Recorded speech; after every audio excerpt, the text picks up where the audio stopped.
Amelia अरहाट पहली female pilot है जिन्होंने अटलांटिक ओशन को प्लेन से पार किया है, वो भी अकेले बिना रुके। अमीलिया हार्बर ग्रेस कनाडा से निकलती हैं और 15 घंटे बाद लंदन डेरी नॉर्दर्न आयरलैंड पहुंचती हैं। इमेजिन करो 15 घंटे लगातार प्लेन उड़ाना, अगल बगल कुछ नहीं है, बस पानी है, तुम अकेले हो एंड कहीं रुक भी नहीं सकते। ये अचीव करना वो भी 1930 में सच में काबिले तारीफ है। लेकिन अमीलिया के लिए ये काफी नहीं था। अमीलिया प्लेन से धरती का पूरा चक्कर लगाना चाहती है। और 21 में 1937 ये सफर शुरू हो जाता है जिसमें 40 से भी ज्यादा दिन लगने वाले हैं। इस सफर पे अमीलिया अपने सबसे डेंजरस स्टॉप पे पहुंचने वाली है, जो पिछले स्टॉप से 4000 किलोमीटर दूर है और ये अटलांटिक ओशन को पार करने से भी ज्यादा है। लेकिन इसी दौरान कुछ ऐसा होता है जो आज 85 साल बाद भी एक ऐसी मिस्ट्री है जो अभी तक सॉल्व नहीं हो पाई। अमीलिया का ये सफर कभी पूरा हुआ या नहीं, जानेंगे आज की इस वीडियो में।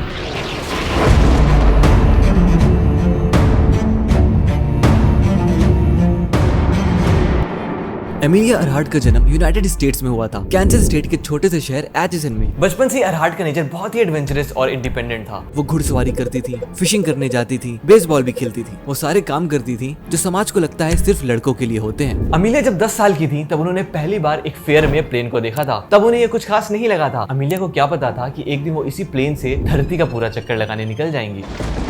अमीलिया अपने पढ़ाई की वजह से मूव होती रहती थी। वर्ल्ड वॉर 1 के टाइम पे अमीलिया टोरंटो जाती हैं अपनी सिस्टर के पास, जहाँ पे वो ये देख के शॉक हो जाती हैं कि कितने जख्मी सोल्जर्स हैं जिन्हें वॉर से घर भेज दिया गया है। अमीलिया डिसाइड करती हैं कि वो अपनी पढ़ाई छोड़कर एज ए नर्स ज्यादा यूजफुल रहेंगी इन सोल्जर्स की सेवा करने के लिए। इन रेफ्यूजीज में से ज्यादातर पायलट रहते हैं जिनकी स्टोरीज अमीलिया को बहुत इंस्पायर करती है और यहीं से उनका इंटरेस्ट जाग जाता है हवाई जहाज उड़ाने में। और न ही सिर्फ उड़ाने में बल्कि खुद हवाई जहाज में भी। वर्ल्ड वॉर 1 के बाद अमीलिया कोलंबिया यूनिवर्सिटी जाती है अपनी पढ़ाई पूरी करने के लिए। लेकिन अपने पेरेंट्स को सपोर्ट करने के लिए अमीलिया अपनी पढ़ाई फिर से छोड़ के अपने पेरेंट्स के पास कैलिफोर्निया वापस आ जाती हैं। फिर वो कैलिफोर्निया में ही अपनी जिंदगी की पहली फ्लाइट एक्सपीरियंस करती हैं। उनका कहना था कि जैसे ही हम जमीन से थोड़ा ऊपर गए मुझे पता चल गया था कि मुझे उड़ना है। और 1921 में अमीलिया ने फ्लाइंग लेसन लेना शुरू कर दिया था और इसके 6 महीने बाद ही अमीलिया ने अपना पहला प्लेन भी खरीद लिया, एक second hand bright yellow 2 seater Kinner Airster, जिसका नाम उन्होंने कैनरी रखा था। और अगले साल ही फर्स्ट विमेन फ्लाइंग लेसन भी सेट कर दिया था प्लेन को 14,000 फीट की ऊंचाई पे ले जाने का। और सिर्फ 7 महीने बाद ही वो 16th लाइसेंस्ड पायलट विमेन बन गई। और फिर थोड़े फाइनेंशियल इश्यूज के बाद उन्हें अपना कैनरी बेचना पड़ा। अमीलिया के पेरेंट्स का डिवोर्स हो गया था। अमीलिया अपने माँ के पास कैलिफोर्निया वापस आ गई। अमीलिया सेल्स रिप्रेजेंटेटिव बन गई थी एस्टर की। तभी एक ग्रुप प्लान कर रहा था वुमेन को अक्रॉस द अटलांटिक भेजने का और उनकी नजर अमीलिया पे पड़ी। जून 1928 पूरे 20 घंटे 40 मिनट की फ्लाइट के बाद अमीलिया फर्स्ट वुमेन बनी जिन्होंने अटलांटिक सी को पार किया। फ्लाइट से लैंड होने के बाद लोगों ने पार्टीज ऑर्गेनाइज की, इवन परेड्स भी उनके ऑनर में रखे गए। वो इंटरनेशनल सेलिब्रिटी बन गई। बट अमीलिया को वो मजा नहीं आया, वो विक्ट्री फील नहीं कर पा रही थी बिकॉज वो सिर्फ एज अ पैसेंजर ट्रैवल कर रही थी, मतलब प्लेन को उड़ाने वाला कोई और था। और फिर उन्होंने डिसाइड किया कि एक दिन वो यही चीज अकेले करेंगी। I was just baggage, like a sack of potatoes. Maybe someday I'll try it alone. और फिर मई 1932 अमीलिया फिर से पहली वुमेन बन जाती हैं जिन्होंने अकेले नॉन स्टॉप अटलांटिक ओशन को पार किया है।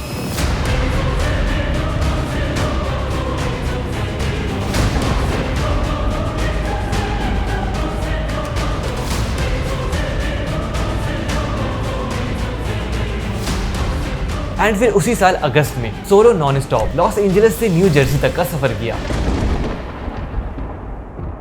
और फिर आने वाले सालों तक अमीलिया और भी बहुत सारे रिकॉर्ड्स अपने नाम करती गईं, लेकिन उन्हें अब सबसे बड़ा रिकॉर्ड सेट करना था। 1937 में अमीलिया निकलती है अपने फाइनल सफर पे, जिसके बाद वो रिटायर होने का प्लान करती हैं। वो एज अ लास्ट राइड पूरे अर्थ का चक्कर लगाना चाहती हैं। ये सफर पूरे 47,000 किलोमीटर का होने वाला है, जिसमें लगभग 40 दिन लगेंगे, जो कैलिफोर्निया से शुरू होकर कैलिफोर्निया में ही खत्म होगा। वैसे तो ये दूसरा अटेम्प्ट है बिकॉज पहला अटेम्प्ट टेक ऑफ के टाइम ही प्लेन क्रैश होने की वजह से पूरा नहीं हो पाया था। बट फिर भी अमीलिया के डिटर्मिनेशन ने उन्हें रुकने नहीं दिया। मई 21, 1937 अमीलिया फाइनली निकलती हैं अपनी जिंदगी के सबसे बड़े सफर पे। इस सफर में उनके साथ एक नेविगेटर फ्रेड नूनन भी होते हैं। दोनों ही अरहाट और नूनन को मॉर्स कोड नहीं आता था। मॉर्स कोड डॉट डैश से जनरेट होता है। अगर रेडियो काम ना करे तो इसे यूज करते हैं कम्युनिकेट करने के लिए। अमीलिया ने सोचा अगर हमें मॉर्स कोड नहीं आता है तो इसके ट्रांसमीटर की क्या जरूरत है, ये एक्स्ट्रा वेट हो जाएगा प्लेन के लिए, तो इसे निकाल देते हैं। और अरहाट ने एक एंटीना भी निकाल दिया, जिसके बाद वो सिर्फ 500 किलो साइकिल मरीन फ्रीक्वेंसी से बात कर सकती है। फाइनली ये सफर शुरू होता है। जाहिर सी बात है ये 47,000 किलोमीटर का सफर आसान नहीं होने वाला वाला था। सैंड स्टॉर्म, इंजन में आग लगना, खराब वेदर और लगातार बारिश जैसी मुश्किलों का सामना अमीलिया को करना पड़ा, लेकिन उनके डेडिकेशन ने उन्हें रोका नहीं। वो लगातार अपनी मंजिल की तरफ बढ़ती रही। सफर में अमीलिया नेचर को काफी एंजॉय कर रही थी। रिवर्स, माउंटेन, जंगल्स जो वो पहली बार देख रही थी। हर स्टॉप पे नए लोगों से मिलना, हर बार नया कल्चर, नई जगह। ये सफर था तो काफी adventurous. Oakland, Miami, Brazil, Sudan, Pakistan का कराची और इंडिया के कैलकाटा से होकर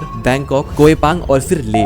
40 दिन, 35,000 किलोमीटर, 20 से भी ज्यादा स्टॉप्स के बाद फाइनली अमीलिया ले पहुंचती हैं। ले के बाद 4,000 किलोमीटर का सफर के अमीलिया को हॉलैंड आइलैंड पहुंचना था, जो उनका नेक्स्ट रिफ्यूलिंग स्टॉप था। ये स्टॉप सबसे मुश्किल होने वाला था, क्योंकि हॉलैंड आइलैंड एक 2 किलोमीटर का छोटा सा आइसोलेटेड आइलैंड है पैसिफिक ओशन में। इसे एक्यूरेटली लोकेट करना बहुत ही मुश्किल था, खास करके 1930 के टेक्नोलॉजी के हिसाब से। और उस वक्त का कम्युनिकेशन सिस्टम भी आज के जितना एडवांस नहीं था। अब क्योंकि हॉलैंड आइलैंड पहुंचना इतना आसान नहीं था, अरहाट को गाइड करने के लिए यूएस कोस्ट गार्ड कटर की एक शिप लगाई गई थी, इटास्का, जो हॉलैंड आइलैंड के पास खड़ी थी। इटास्का का काम था रेडियो कम्युनिकेशन के थ्रू अरहाट को हॉलैंड पहुंचने तक गाइड करने का और हॉलैंड में रिफ्यूलिंग करवाने का।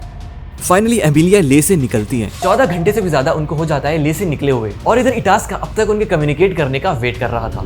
I tried voice and Morse code. Now, forget Morse code. They didn't take the receiver. 14 घंटे बाद अमीलिया का पहला ट्रांसमिशन आता है, Itasca, this is Earhart. जिसमें वो कुछ क्लाउडी वेदर के बारे में बताती हैं। यहाँ पे इटास्का उन्हें लगातार लोकेट करने की कोशिश कर रहा था, लेकिन उनके लोकेशन का पता नहीं चल पा रहा था। और अमीलिया जब तक हॉलैंड के पास पहुँचती है, डायरेक्शन फाइंडर डिवाइस की बैटरीज भी ड्रेन हो जाती हैं। और अब सिर्फ कम्युनिकेशन के थ्रू ही उनकी लोकेशंस जानी जा सकती थी। इटास्का उन्हें लगातार मैसेज भेज रहा था। This is Itasca. Did you receive transmission? Amelia की तरफ से आया ट्रांसमिशन क्लियर होता है, जिसमें अमीलिया बोलती है, हम यहाँ पे सिर्फ चक्कर लगा रहे हैं, हमें आइलैंड नहीं दिख रहा है और न ही हम तुम्हारे कम्युनिकेशन को सुन पा रहे हैं। मतलब अब तक इटास्का ने जो कुछ भी बोला था वो उन तक पहुंचा ही नहीं। कम्युनिकेशन फेलियर फ्रीक्वेंसीज के डिफरेंसेस की वजह से हो रहा था। दोनों अलग ही फ्रीक्वेंसीज पे थे। We are transmitting constantly on 7500. And we cannot hear you on 500. Mismatch frequency को मैच करने की काफी कोशिश की गई, लेकिन इटास्का का मैसेज अरहाट तक कभी रिसीव ही नहीं हुआ। फाइनली अरहाट का एक और मैसेज आता है, फ्यूल कम है, शायद हम पास में ही हैं, लेकिन तुम्हें देख नहीं पा रहे हैं। Fuel is running low, but unable to receive you by radio. We are receiving you and transmitting on 3105 and 500 consistently. Over. Itasca से करीब 50 किलोमीटर दूर काफी बादल और खराब वेदर था। शायद अरहाट उसी में थी और नूनन भी इसीलिए नेविगेट नहीं कर पा रहे होंगे। इधर इटास्का जो भी मैसेज उन्हें भेज रहा था वो उन तक पहुंच ही नहीं पा रहा था। Itasca, this is King How Able Queen. We received your signal but unable to take bearing. और फिर 20 घंटे 14 मिनट बाद अरहाट का मैसेज आता है,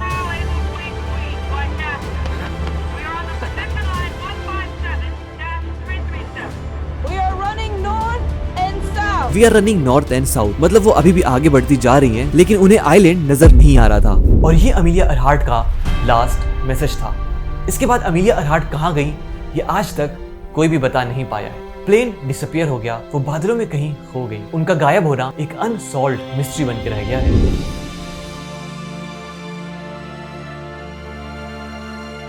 और इसकी ऑफिशियल एक्सप्लेनेशन तो ये आती है, भटकते भटकते उनका फ्यूल खत्म हो गया होगा, जिससे वो आसपास समुद्र में ही क्रैश हो गई होंगी। और फिर वेरियस एक्सपेडिशंस एंड इन्वेस्टिगेशंस की गई अमीलिया को ढूंढने की, लेकिन कोई भी उन्हें ढूंढ नहीं पाया। न ही कभी कोई भी प्लेन का मलबा मिला और न ही उन दोनों की डेड बॉडी।